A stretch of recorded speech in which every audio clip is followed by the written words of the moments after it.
Hi guys. இந்த வீடியோவில் வந்து பார்த்தீங்கன்னா நம்ம போர்ட்ஃபோலியோ மேனேஜ்மெண்ட் அப்படிங்கிற அந்த ஒரு கான்செப்ட் நீங்கள் கேள்விப்பட்டிருப்பீங்க. ஸோ அந்த போர்ட்ஃபோலியோ மேனேஜ்மெண்ட்டில் ஒரு சில முக்கியமான விஷயங்களை பற்றி நம்ம லேர்ன் பண்ண போகிறோம். அதனால் மார்க்கெட்டில் இருக்கக்கூடிய இம்பேக்ட்டும் அதே சமயத்தில் நம்ம அதனால் அண்டர்ஸ்டாண்ட் பண்ணக்கூடிய விஷயங்களும் நம்ம என்ன அப்படிங்கிறத பார்க்க போகிறோம். அதே மாதிரி நம்மள மாதிரி ரீட்டைல் இன்வெஸ்டர்ஸுக்கும் போர்ட்ஃபோலியோ மேனேஜர்ஸுக்கும் இருக்கக்கூடிய அந்த டிஃப்ரென்ஸை வச்சு நமக்கு அதுலேயும் ஒரு அட்வான்டேஜஸ் இருக்குது. ஸோ அந்த விஷயத்தை பற்றி நம்ம பார்க்க போகிறோம். ஸோ இந்த வீடியோவில் வந்து பார்த்தீங்கன்னா முக்கியமான விஷயங்கள் இருக்குது. நீங்கள் இன்வெஸ்ட் பண்ணுறதுக்கும் ட்ரேட் பண்ணுறதுக்கும் ஸ்டாக் மார்க்கெட்டை பற்றி. ஸோ அதை வந்து நம்ம லேர்ன் பண்ண ஸ்டார்ட் பண்ணலாம். இப்போ வந்து பார்த்தீங்கன்னா ஃபர்ஸ்ட் ஆஃப் ஆல் வந்து நம்ம தெரிஞ்சுக்க வேண்டிய விஷயம் என்ன அப்படின்னா, முதல்ல எதுக்காக வந்து ஒரு இன்வெஸ்டர் வந்து இன்வெஸ்ட் பண்ணுறாங்க, இன்வெஸ்டர் வந்து என்ன வேணும், இன்வெஸ்டர்ஸுக்கு வந்து மார்க்கெட்ல இருந்து என்ன வேணும் அப்படிங்கிற விஷயத்தை பற்றி நீங்கள் யோசிச்சிங்க அப்படின்னா, அவங்களுக்கு வந்து முக்கியமாக ஒரு விஷயம் வந்து வேணும். அது வந்து பார்த்தீங்கன்னா ப்ரிசர்விங் வெல்த். அதாவது வந்து அவங்களுடைய பணத்தையும் அவங்களுடைய வெல்த்தையும் வந்து ப்ரிசர்வ் பண்ணுறதுக்காக ஃபர்ஸ்ட் விஷயம் வந்து அவங்களுக்கு இந்த மார்க்கெட்ல இருந்து அந்த ஒரு விஷயம் தான் இம்பார்ட்டண்ட்டாக வேணும். ஸோ இப்போ இந்த ப்ரிசர்விங் வெல்த்துக்காக அவங்க என்ன பண்ணுறாங்க அப்படின்னு பார்த்தீங்கன்னா ரெண்டு விஷயங்கள் பண்ணுறாங்க. ஃபர்ஸ்ட் வந்து பீட்டிங் இன்ஃப்ளேஷன். ஃபர்ஸ்ட் நம்மளுடைய பணம் அதே ரூபாயா இருக்கணும், 100 ரூபாய் எப்பவுமே 100 ரூபாயா இருக்கணும் அப்படிங்கிறதுக்காக நம்ம வந்து பீட் பண்ணக்கூடிய விஷயம், அதாவது தேவைப்படக்கூடிய விஷயம் தான் இன்ஃப்ளேஷனை பீட் பண்ணணும் அப்படிங்கிறது. ஸோ இந்த இன்ஃப்ளேஷனால தான் நம்மளுடைய பணம் வந்து அந்த மதிப்பு இழக்குது. அதனால அந்த இன்ஃப்ளேஷனை பீட் பண்ணணுங்கிறது ஒரு முக்கியமான ஒரு பாயிண்ட் அவங்களுக்கு அந்த வெல்த் ப்ரிசர்வேஷனில். அதே மாதிரி மினிமமாக மார்க்கெட்ல இருந்து ஒரு ரிட்டர்ன் கிடைக்குது இல்லையா, அதாவது இண்டெக்ஸ்ல இருந்து ஒரு 12%, 13% வந்து இயர்லி ரிட்டர்ன் கிடைக்குது இல்லையா, average compounded annual growth rate, அது சிஏஜிஆர் அப்படின்னு சொல்லுவோம். அந்த சிஏஜிஆரை வந்து நம்ம மெயின்டைன் பண்ணணும். அந்த மினிமம் வந்து இண்டெக்ஸ் ஃபண்டில் போட்டால் இண்டெக்ஸில் அட்லீஸ்ட் வந்து ஒரு 12.5% ஆர் சம்திங் வந்து நமக்கு வந்து இயர்லி காம்பவுண்டட் ஆகும். அந்த வெல்த்தாவது வேணும். ரெண்டாவது, புதுசாக வெல்த்தை கிரியேட் பண்ணுறோம் இல்லை வெல்த் இன்க்ரீஸ் பண்ணுறோம் அப்படின்னு ஒரு கான்செப்ட் எடுத்துட்டோம் அப்படின்னா இந்த ரெண்டு விஷயம்தான் வந்து ஒரு இன்வெஸ்டருக்கு முக்கியமாக மார்க்கெட்டில் வந்து தேவைப்படுது. ஸோ அதில் வந்து பார்த்தீங்கன்னா இண்டெக்ஸை பீட் பண்ணக்கூடிய ரிட்டர்ன், அதாவது இண்டெக்ஸே 12.5% கிடைக்கும் போது நம்ம அதுக்கு மேலே நமக்கு ரிட்டர்ன் வேணும் அப்படிங்கிறதா வந்து இண்டெக்ஸ் பீட்டிங் ரிட்டர்ன் அப்படின்னு சொல்லுவோம். அதுக்கப்புறம் பார்த்தீங்க அப்படின்னா வெல்த் கிரியேஷனில் ஒரு பெரிய லெவல் இம்பார்ட்டன்ட் பாயிண்ட் வந்து மல்டி பேக்கர் ரிட்டர்ன்.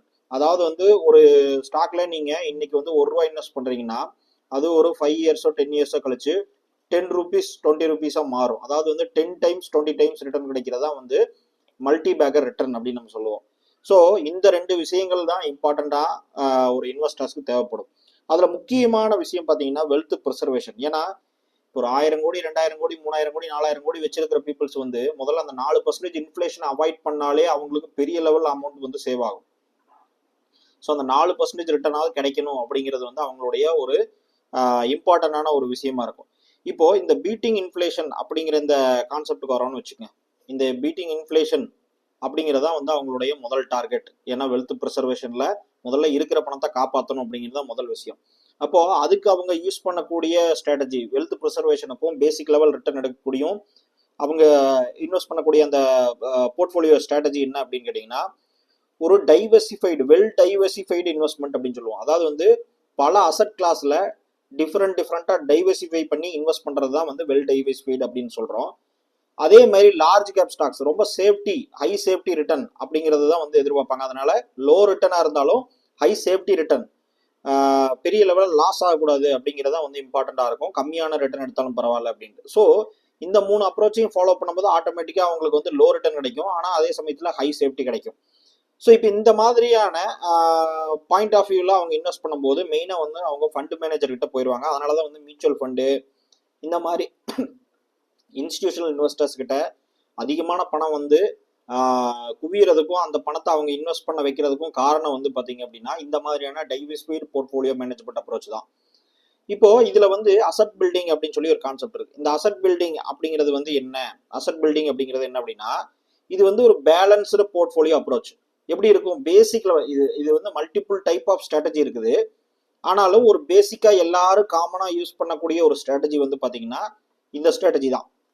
அதாவது வந்து கோல்டுல சம் பர்சன்டேஜ், ஈக்விட்டி அதாவது இண்டெக்ஸ் ஈக்விட்டி ஸ்டாக் மார்க்கெட்ல சம் பர்சன்டேஜ், அதே மாதிரி பாண்டு மார்க்கெட்ல ஃபிக்ஸ்டு இன்கம் செக்யூரிட்டி அப்படின்னு சொல்லுவோம் பாண்டு மார்க்கெட்டை. ஏன்னா அது வந்து உங்களுக்கு வருஷம் ஒரு ஃபிக்ஸ்டா ஒரு வட்டி வந்து கொடுத்துட்றாங்க. அப்போ இந்த மூணுலையும் வந்து ஒரு பர்சன்டேஜ் அலாகேட் பண்றது தான் வந்து பாத்தீங்கன்னா வெல் டைவர்சிஃபைடு போர்ட்ஃபோலியோ அப்ரோச் அப்படின்னு நம்ம சொல்லுவோம். இப்போ இந்த போர்ட்ஃபோலியோ அப்ரோச்ல வந்து நம்ம என்ன லேர்ன் பண்ண போறோம் இன்னைக்கு இந்த கான்செப்ட்ல அப்படின்னா, இதுக்கு நிறைய கான்செப்ட், நிறைய different type of portfolio allocations இருக்கு. இதுதான் வந்து ரொம்ப பேசிக் அந்த ஆல் வெதர் இன்வெஸ்டிங் சொல்லுவாங்க. இந்த ஆல் வெதர் இன்வெஸ்டிங் சொல்றாங்க இல்லையா, அதாவது எல்லா டைம்லயும் இந்த போர்ட்ஃபோலியோ வந்து வருஷத்துக்கு ஒரு 12 to 13% வந்து ரிட்டர்ன் கொடுத்துட்டு இருக்கும்.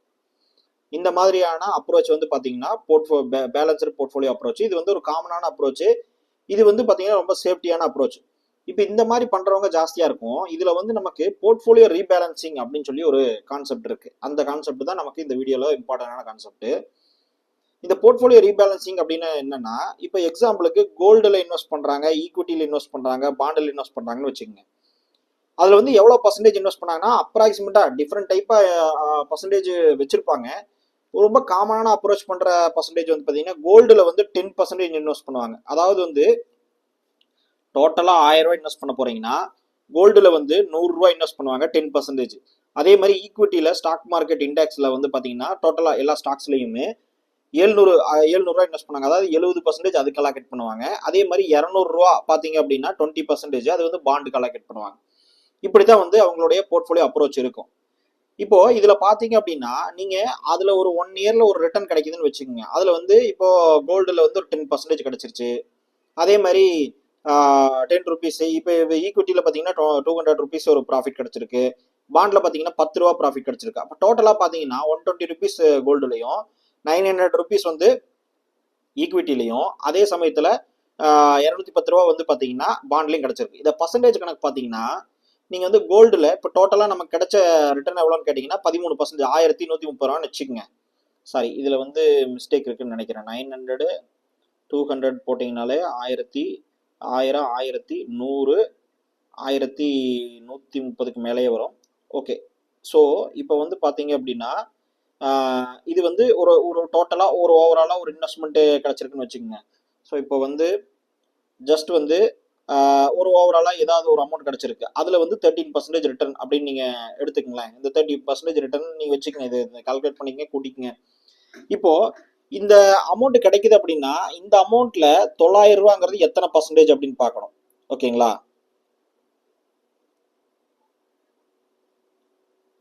இப்போ இந்த அமௌண்ட்ல வந்து டோட்டலா உங்களுக்கு கிடைக்கக்கூடிய அமௌண்ட் வந்து எக்ஸ் அப்படின்னு வச்சுக்கோங்க. இந்த எக்ஸ் அப்படிங்கிறது வந்து இந்த அமௌண்ட்ல இருந்து நீங்க எடுக்கக்கூடிய பர்சன்டேஜ் ஆஃப் ரிட்டர்ன் வச்சுக்குவோம். இதை வந்து நீங்க கூட்டிக்குங்க. ஏன்னா நான் வந்து அது சேஞ்ச் பண்ணும்போது நான் அதை மாத்தாம விட்டேன்னு நினைக்கிறேன்.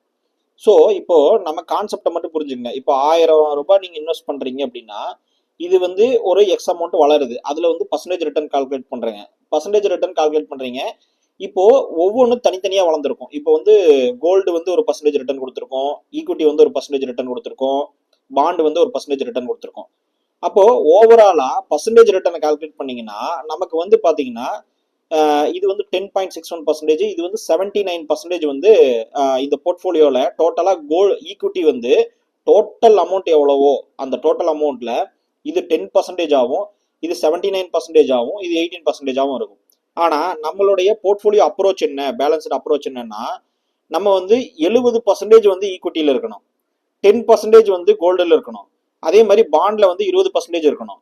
இப்போ இதுல பாத்தீங்க அப்படின்னா 70க்கு பதிலாக 79% டோட்டல் அலோகேட் ஆயிருக்கு. ஏன்னா காரணம் என்னன்னா அது வந்து ரிட்டர்ன் ஜாஸ்தியா கொடுத்துருச்சு. ஓகேங்களா? ஈக்விட்டி வந்து ரிட்டர்ன் ஜாஸ்தியா இருக்கு. அப்ப இன்வெஸ்டட் அமௌண்ட் டோட்டலா போர்ட்ஃபோலியோல நம்ம வந்து அந்த ஈக்விட்டியில மட்டும் எவ்வளவு அமௌண்ட் இருக்குன்னு பாத்தீங்கன்னா ப்ராஃபிட்டோட சேர்த்து நீங்க பாத்தீங்கன்னா 79% இருக்கும் டோட்டல் அமௌண்ட் எக்ஸ்ன்னு நம்ம வச்சுக்கிட்டோம் அப்படின்னா 79 இருக்கும். இப்போ இந்த நம்ம என்ன பண்ணணும் அப்படின்னு கேட்டீங்கன்னா இந்த 9% வந்து பாத்தீங்கன்னா செல் பண்ணுவாங்க. செல் பண்ணி இது 70% பேலன்ஸ் கொண்டு வருவாங்க. அப்போ இதுல வந்து ஏதோ ஒரு சம் அமௌண்ட் வந்து பாத்தீங்கன்னா இதுல கம்மியா இருக்கு. இப்போ பாத்தீங்கன்னா 20% இருக்கணும், 18% தான் இருக்கு. இதுல வந்து பாத்தீங்கன்னா 10.61% இருக்கு. அப்ப என்ன பண்ணுவாங்க அப்படின்னு கேட்டீங்கன்னா இதை ஓவராலா இந்த போர்ட்ஃபோலியோ வந்து ரீபேலன்சிங் பண்ணுவாங்க. இதை வந்து 79% 9% இதுல வந்து மேட்ச் பண்ணுவாங்க. அதாவது வந்து இதை செல் பண்ணிட்டு பாண்ட்ல வந்து இன்வெஸ்ட் பண்ணுவாங்க. இப்படி எவ்வளவு டிஃபரன்ஸ் இருக்குதோ மூணுலயும் சேர்த்து டோட்டலா எவ்வளவு டிஃபரன்ஸ் இருக்குதோ அதை வந்து திருப்பியும் அதே சேம் பேலன்ஸுக்கு கொண்டு வருவாங்க. அதாவது 10% ஆகும், 17% ஆகும், 20% ஆகும், பேலன்ஸ் கொண்டு வருவாங்க. ஸோ இந்த அப்ரோச் தான் வந்து பாத்தீங்கன்னா போர்ட்ஃபோலியோ பேலன்சிங் சொல்றோம். இப்போ இந்த டைம்ல பாத்தீங்கன்னா ஓவராலா செல் நடக்கும். ஓகேங்களா? மார்க்கெட்ல வந்து ஓவராலா இந்த இப்போ 9% இருக்குன்னு வச்சுக்கோங்க. ஒரு 10,000 கோடி இன்வெஸ்ட் பண்ணிருக்காங்கன்னா அதுல 9% இருக்கு அப்படின்னா ஆட்டோமேட்டிக்காவே இந்த 9% வந்து செல் பண்ணி இந்த அதாவது கம்மியா இருக்கிறதுல வந்து இன்வெஸ்ட் பண்ணுவாங்க, பேலன்ஸ் பண்ணுவாங்க இந்த போர்ட்ஃபோலியோவை, அதே சேம் ரேஷியோல இருக்கிற மாதிரியே பேலன்ஸ் பண்ணுவாங்க. இப்போ இந்த டைம்ல பாத்தீங்க அப்படின்னா நீங்க என்ன புரிஞ்சுக்கணும் அப்படின்னா, இப்போ இந்த மாதிரி சேல் நடக்குதுன்னு வச்சுக்கோங்களேன், இந்த சேல் வந்து இந்த 9% சேல் நடக்கும்போது மார்க்கெட் வந்து கொஞ்சம் ஃபால் ஆக ஆரம்பிக்கும். இப்போ நம்ம என்ன நினைப்போம், இந்த மார்க்கெட் ஃபால் ஆகுது, இல்ல பர்டிகுலர் ஸ்டாக்கு கூட சேல் பண்ணுவாங்க இவங்க. அப்படி பண்ணும்போது நமக்கு அந்த மார்க்கெட் ஃபாலுங்கிறது வந்து இந்த மாதிரியான ஃபண்ட் மேனேஜ்மெண்ட் மியூச்சுவல் ஃபண்டு கூட ரீசனா இருக்கலாம். ஓகேங்களா? இந்த ரீசன்னால கூட மார்க்கெட் ஃபால் ஆகலாம். நம்ம என்ன பண்ணணும் அப்படின்னு கேட்டீங்கன்னா, இந்த மார்க்கெட் செல் ஆகும்போது நம்ம அதுக்கு உண்டான ரீசன் கண்டுபிடிக்கணும். அது மேபி இந்த ரீசனா கூட இருக்கலாம். இந்த ரீசனா இருந்துச்சு அப்படின்னு கேட்டீங்கன்னா, இப்போ மியூச்சுவல் ஃபண்ட்ஸ் வந்து நிறைய சேல் பண்ணியிருக்காங்க, அது வந்து இந்த ரீசனா கூட இருக்கலாம். அப்ப நம்ம என்ன நினைச்சக்கூடாதுன்னா, மார்க்கெட் ஃபால்னா எல்லா டைமுமே மார்க்கெட் கிராஷ், எல்லா டைமுமே மார்க்கெட் ஃபால் அப்படின்னு எல்லா டைமுமே வந்து ஒரு பூம் சைக்கிள் பஸ்ட் சைக்கிள்னு சொல்லி நம்ம யோசிச்சுட்டு இருக்க முடியாது. இதுக்கு வந்து இந்த மாதிரியான ஒரு ரீசன் கூட காரணமா இருக்கலாம். ஓகேங்களா? ஸோ இப்போ வந்து இந்த போர்ட்ஃபோலியோ மேனேஜ்மெண்ட் அப்ரோச்ல வந்து இன்னொரு இம்பார்ட்டன்டான அப்ரோச் வந்து செக்டார் ரொட்டேஷன் அப்படின்னு சொல்லுவோம். செக்டார் ரொட்டேஷன் அப்படின்னா என்னன்னா, இப்போ வந்து நீங்க அந்த ஈக்விட்டி போர்ட்ஃபோலியோல வந்து பாத்தீங்கன்னா பல வகையா இன்வெஸ்ட் பண்ண பல வகையான செக்டார் இருக்கு இல்லையா? ஈக்விட்டியில வந்து அதாவது ஸ்டாக் மார்க்கெட்ல வந்து பாத்தீங்கன்னா எனர்ஜி செக்டார் இருக்கு, அதாவது பவர் ஸ்டாக்ஸ்ல இன்வெஸ்ட் பண்றது, ஆயில் ஸ்டாக்ஸ்ல இன்வெஸ்ட் பண்றதெல்லாம் எனர்ஜி செக்டார். இப்போ ஐடி ஸ்டாக்ஸ்ல இன்வெஸ்ட் பண்ணிருப்பாங்க, ஆட்டோமொபைல் இன்வெஸ்ட் பண்ணிருப்பாங்க, மெட்டல்ஸ்ல வந்து இன்வெஸ்ட் பண்ணிருப்பாங்க, ஹெல்த் கேர்ல இன்வெஸ்ட் பண்ணிருப்பாங்க. அப்ப இவங்களுக்கு வந்து ஒரு ரூல்ஸ் இருக்கு, இந்த செக்டார்ல இவ்வளவு இவ்வளவு அலோகேட் பண்றோம் அப்படிங்கிறது கூட ஒரு ஸ்ட்ராட்டஜியா இவங்க வந்து மெயின்டைன் பண்ணுவாங்க, based on market cycle. Sector rotation எப்ப நடக்கும் அப்படின்னு கேட்டீங்கன்னா, பேஸ்ட் ஆன் மார்க்கெட் சைக்கிள் நடக்கும். இப்போ ரொட்டேஷன் நடக்கும்போது இது எப்போ செக்டார் ரொட்டேஷன் பண்ணுவாங்கன்னா, மார்க்கெட் சைக்கிள் மாறும்போது அவங்க பண்ணிருப்பாங்க. அப்போ எனர்ஜில இவ்வளவு பர்சன்டேஜ், ஐடில இவ்வளவு பர்சன்டேஜ், ஆட்டோமொபைல் எவ்வளவு பர்சன்டேஜ் அப்படி இருக்கணும்னு சொல்லி ஒரு ஒரு அலோகேட் பண்ணிருப்பாங்க. இப்போ ஒரு 1000 கோடி வைக்கிறாங்கன்னா அந்த 1000 கோடியில 10% எனர்ஜி செக்டார்லையும், ஒரு 10% வந்து ஐடிலையும், ஒரு 50% வந்து ஆட்டோமொபைலையும், அப்படி ஒரு ஒரு ஸ்ட்ராட்டஜி அவங்க மெயின்டைன் பண்ணியிருப்பாங்க. அப்ப அந்த மெயின்டைன் பண்ற ஸ்ட்ராட்டஜி வந்து இது வந்து பாத்தீங்கன்னா ஒரு 1 இயர் கழிச்சு ஒரு ரிட்டர்ன் மாறிடும். இப்போ வந்து எனர்ஜியில் இருக்கிறது ஜாஸ்தியா ரிட்டர்ன் கொடுத்துருக்கலாம், அதே மாதிரி மெட்டல்ஸ் எல்லாம் ஜாஸ்தியா ரிட்டர்ன் கொடுத்துருக்கலாம், ஆட்டோமொபைல்ல ரொம்ப கம்மியா ரிட்டர்ன் கொடுத்துருக்கலாம். அப்ப என்ன பண்ணுவாங்கன்னா இதையும் எகைன் வந்து ரீபேலன்ஸ் பண்ணுவாங்க, போர்ட்ஃபோலியோ ரீபேலன்ஸ் பண்ணுவாங்க. இது வந்து செக்டார் ரொட்டேஷன் சொல்லுவோம். அதாவது செக்டார் வந்து எவ்வளவு பர்சன்டேஜ் அலோகேட் பண்ணிருக்காங்களோ அதை விட இன்க்ரீஸ் ஆகும்போது அதே சேம் பர்சன்டேஜுக்கு கொண்டு வருவாங்க. இது வந்து செக்டார் ரொட்டேஷன், சேம் பர்சன்டேஜ் கொண்டு வருவாங்க, அப்படி இல்லைன்னா இன்க்ரீஸ் பண்ணுவாங்க. ஓகேங்களா? அது வந்து செக்டார் ரொட்டேஷன் அப்படின்னு நம்ம சொல்லுவோம். இது வந்து எப்ப நடக்கும் அப்படின்னு கேட்டீங்கன்னா மார்க்கெட் சைக்கிள் அப்ப நடக்கும். அப்ப இதனால கூட ஒரு செக்டார்ல இருக்கக்கூடிய பர்டிகுலர் ஸ்டாக்ஸ் எல்லாம் கம்மி பண்றதுக்கு உண்டான வாய்ப்புகள் இருக்குது. அப்ப நம்ம என்ன நினைச்சிடக்கூடாது அப்படின்னா அந்த செக்டரே வந்து வேஸ்டா, இல்ல அந்த செக்டரே வந்து லாஸ் ஆயிடுச்சா அப்படின்னு நம்ம யோசிக்க வேண்டிய அவசியம் இல்லை. ஏன்னா இந்த ஃபண்ட் மேனேஜ்மெண்ட்ல இந்த மாதிரியான ரூல்ஸ் அண்ட் ரெகுலேஷன்ஸ், இந்த மாதிரியான காமன் அப்ரோச் வந்து இருக்குது. அப்ப இந்த காமன் அப்ரோச்சை வச்சு அவங்க ஃபண்ட் மேனேஜர்ஸ் பண்றதுனால இது வந்து பேஸ்ட் ஆன் மேக்ரோ எக்கனாமிக் கண்டிஷனை பொறுத்தும் இவங்க வந்து ரொட்டேஷன் பண்ணுவாங்க. பர்சன்டேஜ் எவ்வளவு ரிட்டர்ன் கெயின் ஆயிருக்கு அப்படிங்கறது பொறுத்தும் ரொட்டேஷன் பண்ணுவாங்க. அப்போ இந்த ரொட்டேஷன்னால நடக்கக்கூடிய இம்பாக்ட் என்ன, இவங்க இந்த ஃபண்ட் மேனேஜர் பண்ணக்கூடிய இம்பாக்ட் என்ன அப்படின்னு பாத்தீங்கன்னா, இது வந்து ஒரு பர்டிகுலர் ஸ்டாக்ஸை செல் பண்ணுவாங்க. அப்போ அந்த செல் பண்ணும்போது ரீட்டைல் இன்வெஸ்டர்ஸ் வந்து பேனிக் ஆவாங்க, எதனால அந்த ஸ்டாக் கீழே இறங்குதுன்னு தெரியாம. அப்போ அவங்களும் சேர்ந்து செல் பண்ணுவாங்க. அதனாலதான் நம்ம என்ன சொல்றோம் அப்படின்னு கேட்டீங்கன்னா, ரீட்டைலருக்கு ஒரு அட்வான்டேஜ் இருக்கு.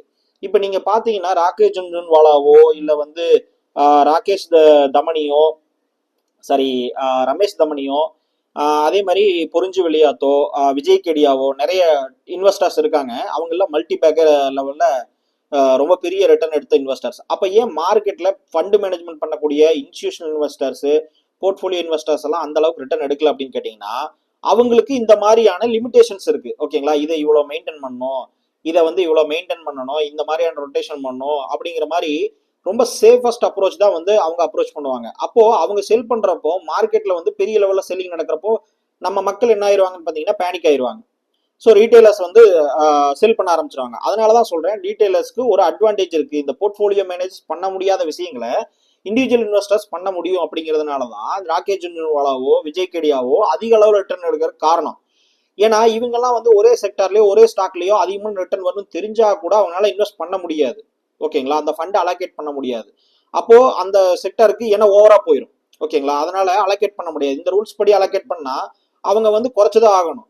அவங்களுக்கு தெரியும் ஒரு கம்பெனி வந்து பயங்கரமா ரிட்டர்ன் கொடுக்க போகுது, ஆனாலும் அவங்க பண்ண முடியாது. ஓகேங்களா? ஸோ இது வந்து நமக்கு வந்து ரீட்டைலர்ஸ்க்கு அட்வான்டேஜ். அதனாலதான் நீங்க என்ன சொல்ற அப்படின்னா மார்க்கெட் கீழே இறங்குறத பார்த்து நீங்க பயப்பட வேண்டிய அவசியம் இல்லை.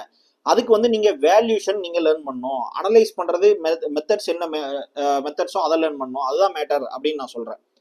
அப்போ நம்ம என்ன பண்ணணும்னா ஃபண்ட் மேனேஜர்ஸ் வந்து லிமிடேஷன்ஸ் இருக்கு. அவங்க வந்து ஒரு பவுண்டட் பை ரூல்ஸ், அந்த கம்பெனிஸ், மியூச்சுவல் ஃபண்ட் கம்பெனிஸ் அவங்களுடைய ஃபண்ட் எல்லாம் என்ன ரூல்ஸ் வச்சிருக்காங்களோ அதை மெயின்டைன் பண்ணுவாங்க. ஸோ இந்த மாதிரியான இஷ்யூஸ் எல்லாம் இருக்கு. அப்போ அவங்கனால வந்து பாத்தீங்கன்னா ஒரு ஹை ரிட்டர்ன் வந்து எடுக்க முடியாது. ஓகேங்களா? அதனால நமக்கு வந்து அது அட்வான்டேஜ். இவங்களுக்கெல்லாம் நிறைய ரூல்ஸ் இருக்கிறதுனால நமக்கு வந்து அவங்க லிமிட்டடா தான் ரிஸ்க் எடுப்பாங்க, லிமிடெட் ப்ராஃபிட் தான் கிடைக்கும். நமக்கு வந்து அது அட்வான்டேஜ்ங்கிறதுனால நீங்க என்ன லேர்ன் பண்ணணும் அப்படின்னா, ஃபண்டமெண்டலா ப்ராப்பரா லேர்ன் பண்ணால் மார்க்கெட் கீழே விழுகும்போது ஒரு ஸ்டாக் செல் ஆகும்போது கூட நீங்க ஃபண்டமெண்டலா லேர்ன் பண்ணியிருந்தீங்க அப்படின்னா அந்த ஸ்டாக்கை நீங்க அக்யூமுலேட் பண்ணுவீங்க.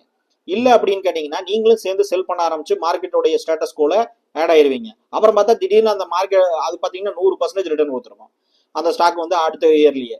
ஸோ இதெல்லாம் தான் நம்ம புரிஞ்சுக்க வேண்டிய விஷயம். இதுல வேல்யூஷன் என்ன அப்படிங்கறத லேர்ன் பண்ணும். ஸோ ஃபண்டமெண்டல், வேல்யூஷன், டெக்னிக்கல் இதெல்லாம் ப்ராப்பரா நீங்க லேர்ன் பண்றதுக்கு வந்து பாத்தீங்கன்னா நம்மளுடைய investorstamil.com அப்படிங்கிற இந்த வெப்சைட் இருக்கு. இதோடைய டிஸ்கிரிப்ஷன்லேயே லிங்க் கொடுத்துருக்கேன், நீங்கள் வேணால் செக் பண்ணி பாருங்க. அதே மாதிரி நம்மளுடைய சேனல்லையும் யூடியூப் சேனல்லையும் ஏகப்பட்ட வீடியோஸ் வந்து ஃபண்டமெண்டல், டெக்னிக்கல், நிறைய டீப்பஸ்ட் இன்சைட் எல்லாம் நம்ம கொடுத்துருக்கோம். மார்க்கெட்டை பற்றி எப்படி லேர்ன் பண்ணணும், எப்படி வந்து அண்டர்ஸ்டாண்ட் பண்ணணுங்கிறத கொடுத்துருக்கோம். அது எல்லாத்தையும் நீங்கள் வந்து லேர்ன் பண்ணுங்க. ஸோ இன்வெஸ்டர்ஸ் தமிழ் அப்படிங்கிற இந்த நம்மளுடைய வெப்சைட்டை செக் பண்ணி பாருங்க. ஸோ அதோடைய லிங்க்கும் டிஸ்கிரிப்ஷன்லேயே கொடுத்துருக்கேன்.